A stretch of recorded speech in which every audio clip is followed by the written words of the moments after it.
What's up, guys? Dan here, Coalcracker. We are at the pole barn at the school property, and what we're going to do today is we're going to talk about gear loadout and my thought process around how I actually pack some of my equipment if I'm going out on a specific trip and I don't have a kit that is currently built. If you watch my channel for a while, you know that I always put a kit together, which we're going to be showing that kit video in the upcoming weeks here.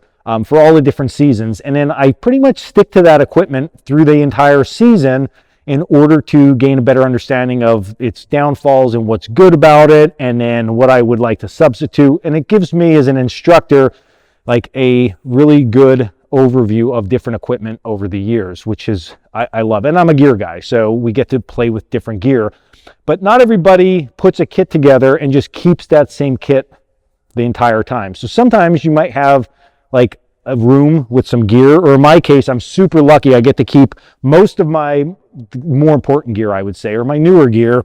I keep it here at the school property and I can pick and choose what I want. So I'm going to walk you through if I was packing for a trip, which I am, 2 days, okay? And the current weather is no kind of rain in the forecast, but we would never just take that at the weather station's word.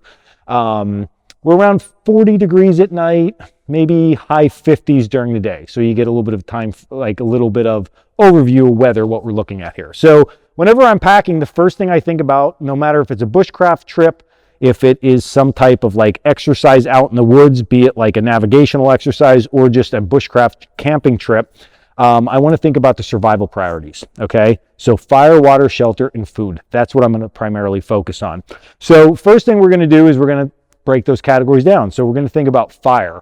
So what would I need? So we're always going to carry emergency equipment. So in my case, when I think about emergency fire equipment, okay, specifically for this trip, and before we even go into that, what else am I going to be doing on this trip? So this is a very relaxation trip. We're going to be working on a lot of new things and some old things that have to do specifically with bushcraft in our upcoming class around bushcraft hacks. So we're going to be working with ridge lines. We're going to be doing that. We're also going to be working on some tips and tricks kinds of things. So you'll see where we get there. So I'm really not too worried about having specific gear, should I say, for like this hardcore survival thing, because we're not going to be that far out, but I still want to pack for it. So in my case, like a go-to, just off the top of my head here, that I could put in. So we're going to go lighter. And this lighter we did in a video a while ago. This has the wax jute on it. So something like this as my emergency fire starter, along with some matches. And the matches, they have cotton material in here, and then the matches themselves. So with this and this alone, I can get a lot of fires going. It covers that survival priority, and I am a happy camper while I'm out there and trying to be safe. So then once my fire is situated, again, no specific order here, I'm just thinking survival priorities, we're going to think water. So there's a lot of different options with water, but we know our fail-safe is always going to be to boil it. We already have a way to make fire, so we just have to add a container over that. So in my case, something new that I'm playing with and some new things that we're going to be experimenting with. I'm going to take the kettle. This is our new kettle that we just recently came out with. You could see this one is brand spanking new. I just took this from the shop not too long ago. So I'm going to take this and we're going to test this out on doing some different things, from making char to, again, that emergency water boil if we would need. But I can also make my stews, and I can make my hot water for my coffee and stuff like that. So although this is not what we would say survival, like that bottle that I could put the lid on, this will fit the bill real well. So we're going to add that in, and then we're going to move into shelter, okay? So this right now, weather conditions, what I'm basically doing, I'm not worried too much about an experiential camping situation. I just want to just sleep at night, and I want to sleep comfortably. So what I'm going to do first and foremost is I'm going to get something to keep myself dry on the ground. So in our case, one of my most favorite things that I like to use is our gum blanket. So I'm going to use that. That's going to be my ground mat. So we're going to put our gum blanket over here, and then I'm going to need something for over the top of me. So in my case, over the top of me today, we have lots of different options here. I'm probably going to go with, I originally, in my head here, I'm just thinking about, different shelters. Oilcloth, good, but I have to carry some extra equipment in for all these tricks and stuff that we're going to be working on.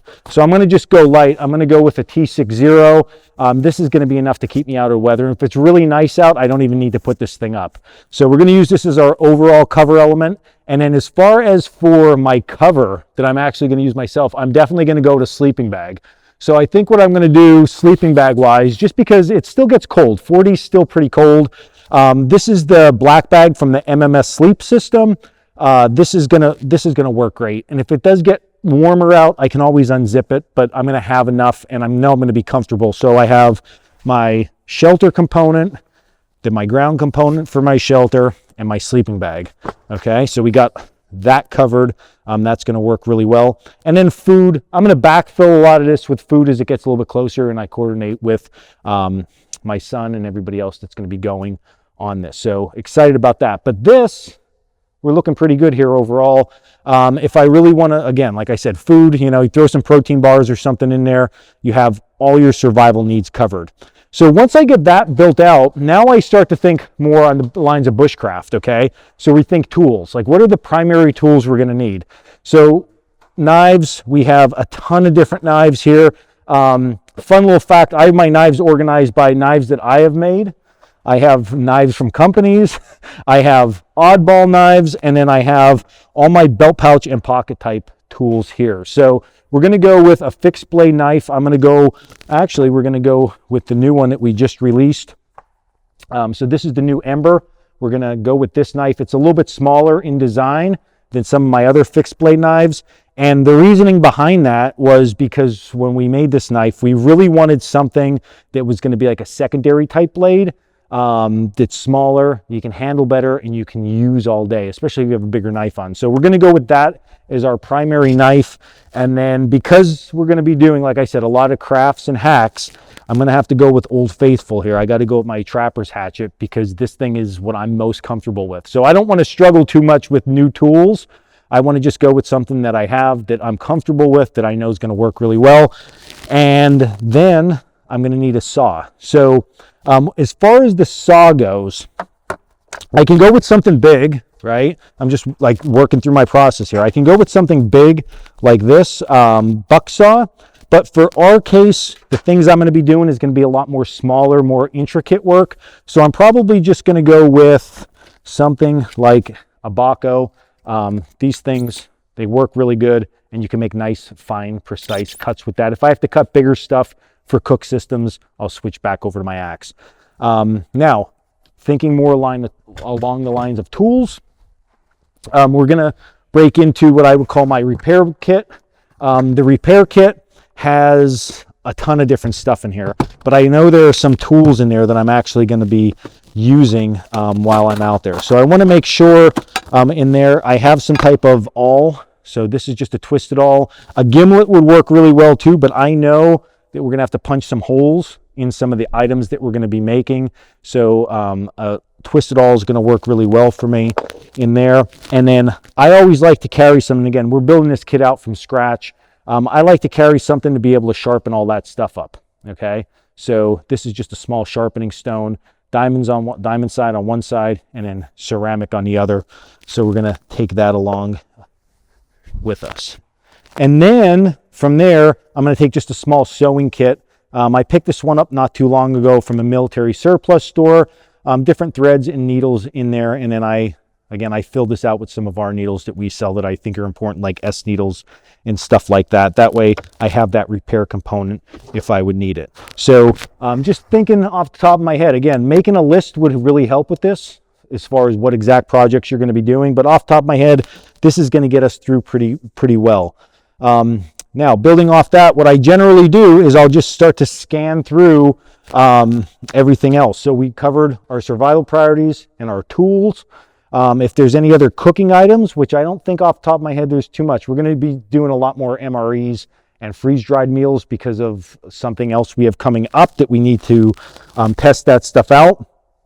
So I just check what else I'm going to need, which is when you organize your equipment is important to have everything nice and organized here for the simple fact, we look at something like lights, right? Headlamp for night, although we switch the clocks around and we get a lot more daylight now, Having a headlamp for when it does get dark, super important. So we have that along with us. And then as we just move down, I'm going to think about cordage and different tying out methods.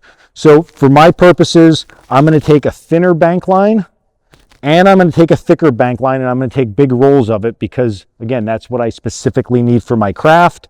And then I'm going to take some hanks of paracord. So lots of cordage. We're going cordage heavy, but again, it's because that is essential for the trip coming up. All right, now that that stuff's loaded out, the last thing that I like to think about is like comfort items. What are things that are just going to make my life at camp a lot easier that really don't have to pertain with like crafts that we're going to be doing or those survival priorities? So what I'm probably going to do is I'm going to take some type of cup or some type of drinking vessel. So we'll just scour through here and let's see what we got. So I'm going to just take one of my favorite water bottles because this thing I can store water in. And again, if I needed to boil in it, I can, but that's more just drinking out of. And then what I'm going to do is I'm going to take just a spoon here, one that's a little bit longer and deeper, I guess spork, should we say, something that I can get down in the bottom easily over the campfire with. So we're going to throw that spork in. That's going to make life easier. And one of the more traditional comfort items that I am going to take here, because I've been eyeing this thing up for a while, right? The fun part of bushcraft. This is a beaver hide from a beaver that I skinned out. It was actually a roadkill beaver.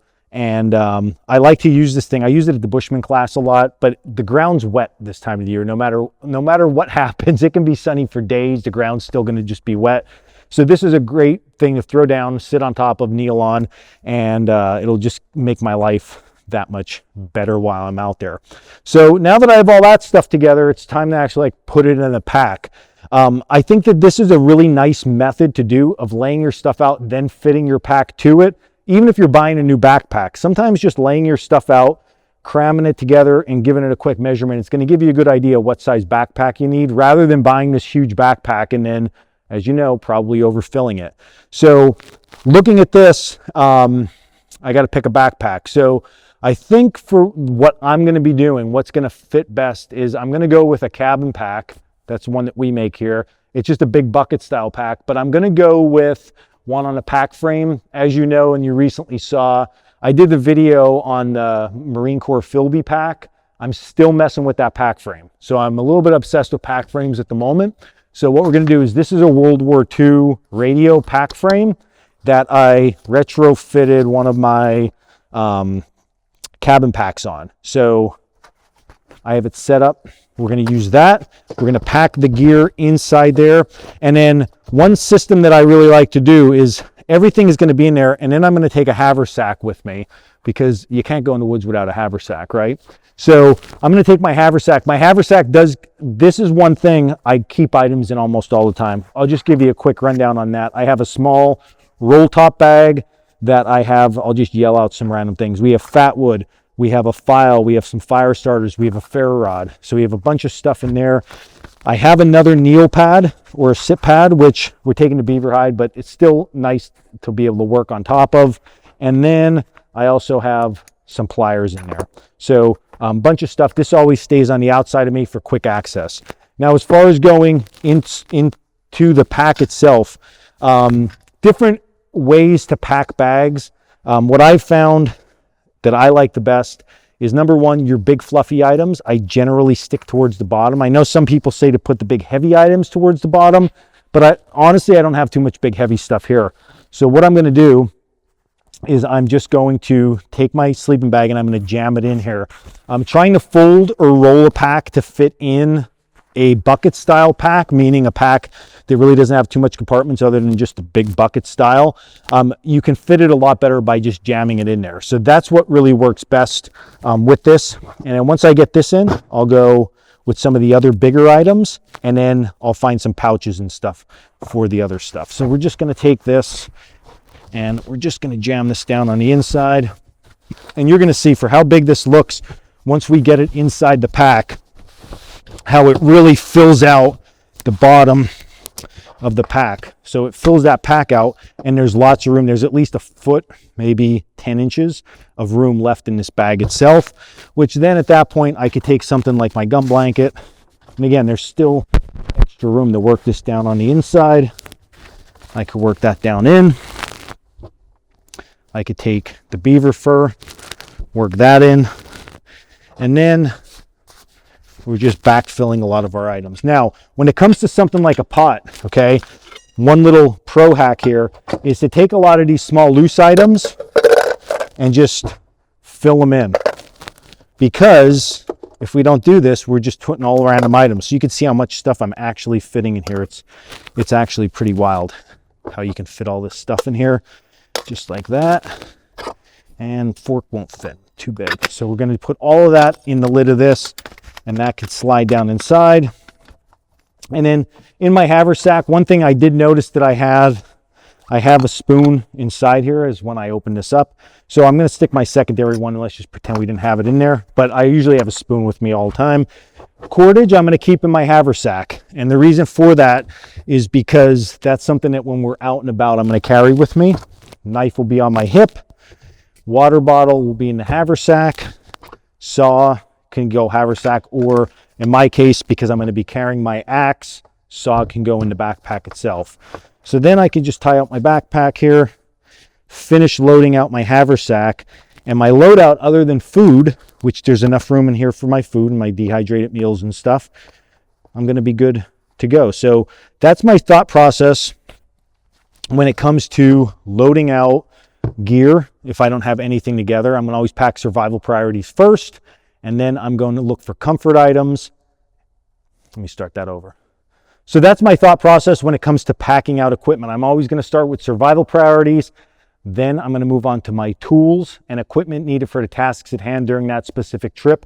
And then lastly, comfort items. And then once all that stuff's packed out, you're ready for the woods. All right, so that's a little rundown for everybody, a way that I process the way I'm going to pack stuff out. Maybe one of the most fun things, other than actually being out in the woods, is getting your gear together, playing with it, trying to pack it out and seeing what you like and what you don't like, and seeing if you can fit it all in your backpack, right? Because I know some of you out there are guilty of it. Big backpacks, lots of gear, or small backpacks and not enough gear. So hopefully this helped you, and hopefully it was just a fun video overall for everybody. If you like this video, hit like and subscribe. You can also check us out at Coalcracker, bushcraft.com for all our classes, our gear, and our blog. And until next video, stay in the woods.